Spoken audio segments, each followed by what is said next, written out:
Hello, I am Zan Fleming, a founder of the Kitalys Institute, which is engaged in one of the most important frontiers of science and human health, turning back human aging. We are at the dawning of a new era for controlling the aging process and preventing chronic disease. And, related to a major social challenge of our time, preventing chronic disease is a powerful means of addressing entrenched major health disparities across socioeconomic groups. One of the great challenges of the 21st century is the worldwide exponential increase in age. Though people are living longer, they increasingly suffer from age-related chronic diseases and disabilities. Healthcare costs for the last decade of life are exploding. We are putting personal and economic debts on younger generations that will degrade their way of living. I think of my parents, seen here at ages 85 and 87. They lived wonderfully productive lives.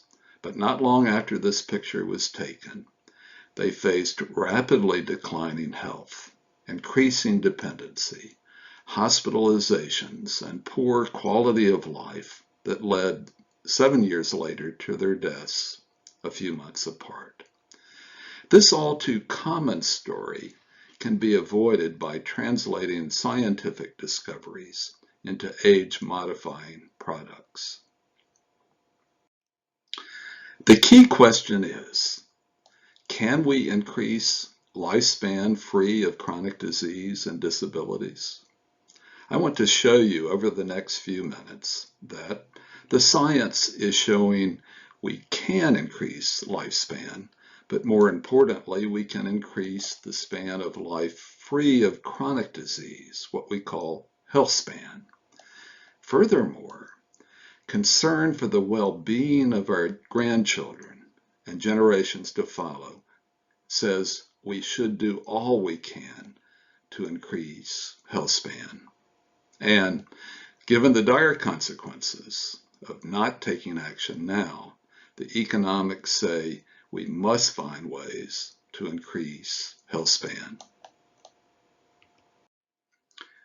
Scientific progress in modifying the aging biology have been spectacular. Scientists have programmed mature cells to undifferentiate themselves back to stem cells.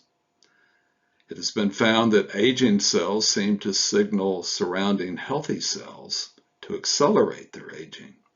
Removing the aging cells seems to delay the aging of the healthy cells. When the circulatory systems of old mouse and a young mouse are hooked up, the old mouse gets younger and the young mouse gets older. So something in the blood rejuvenates or ages mice. Finally, by using biologic clock setting techniques, crushed optic nerves in mice have been regenerated so the mice could regain sight. These are just some of the discoveries that suggest that aging can be delayed or even reversed. Neuroscience is the branch of science that focuses on the biology of aging. Geoscience is not just about studies of mice and worms. Regenerative and even age-reversing clinical studies are starting to be conducted in people. A few examples of human studies include a new drug related to rapamycin being tested for improving the immune response of the elderly to COVID-19 infection. A triple cocktail of existing drugs seem to have reversed biological age by a couple of years. And a larger study is underway to confirm this initial finding. The upcoming TAME trial will test the age-slowing effects of metformin, the first-line drug for diabetes I helped to approve in 1993 when I was at FDA. Metformin has shown some evidence already of delaying the onset of multiple age-related chronic diseases. But why are there so few clinical studies despite so many promising discoveries from the research lab? Even with so much success in the lab, we simply do not have enough evidence to start routinely using those discoveries in humans. For an individual to be motivated for many years to use a product aimed at preventing disease and aging would depend on a careful discussion and a decision by the individual and her physician.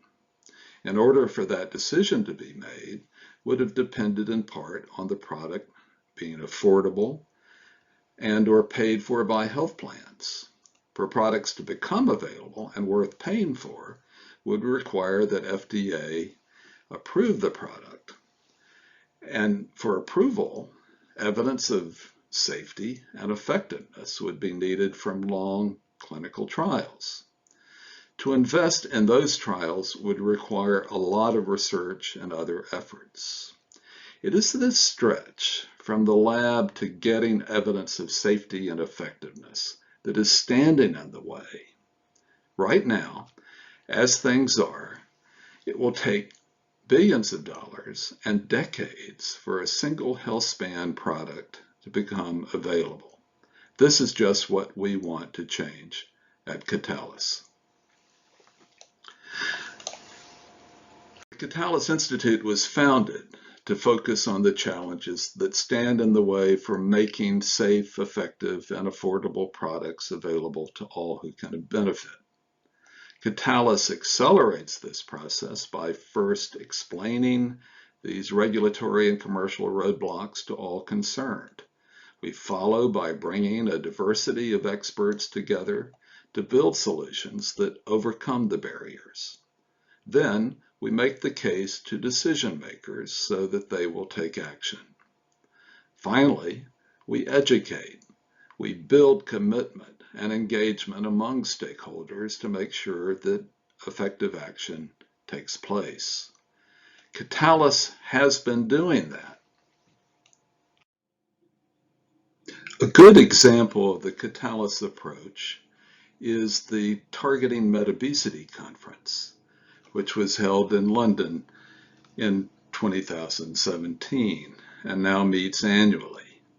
This highly interactive silo-busting gathering brings together an extraordinary diversity of basic scientists, executives, lawmakers, ethicists, economists, and other disciplines. It has been acclaimed as one of the most important conferences of its kind. The October 2020 version garnered 1,000 registrants and 80 superb speakers, including 2 members of Congress, a member of the UK House of Lords, and the director of the National Academy of Medicine. We expect to exceed those numbers in 2021. I coined the word Met-Obesity to put a name on the condition that is being targeted to prevent chronic diseases and slow the aging process. Met-Obesity is the constellation of major chronic diseases, cancer, and the aging process itself, all which share common metabolic roots. All these conditions can therefore be targeted together. Naming the target helps to bring about concerted action. Kitalys has already started to make a difference with its other important programs. The hosted virtual campus is a means of bringing together a wide spectrum of stakeholders, including interested citizens, for learning and collaboration. The Kitalys webcasts have attracted thousands of viewers and views by presenting discussions among leading authorities. The most recent was an engaging discussion on the role of exercise in disease prevention among Harvard's Daniel Lieberman and Stanford's Thomas Rando, moderated by clinical development expert Joan Manick. Kitalys experts also frequently participate in other relevant meetings.